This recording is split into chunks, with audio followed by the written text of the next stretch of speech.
Hey everyone, welcome back to the channel. Today, we're diving into something super practical. How to send USDT, that's Tether, a popular stablecoin, straight to your bank account in 2025. If you're into crypto but need to cash out for everyday use, this guide is for you. First off, a quick reminder, crypto markets can be volatile and regulations might change, so always double check with your local laws. Let's get started. Step 1. Ensure you have USDT in your crypto wallet. If you don't, you can buy it on exchanges like Binance or Coinbase.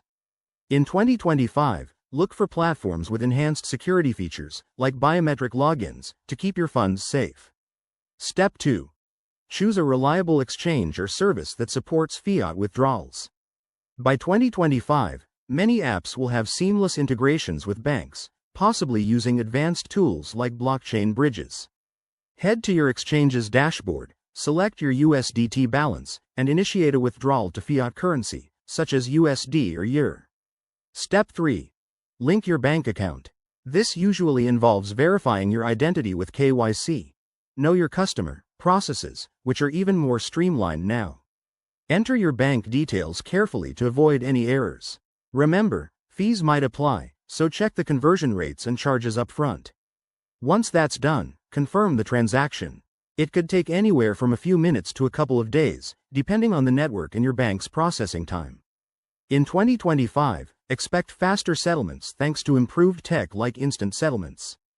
Before you hit that send button, a word of caution: only deal with reputable platforms to avoid scams. Keep an eye on market fluctuations since USDT is pegged to the dollar, but delays can still happen. If you're new to this, start small to test the waters. There you have it.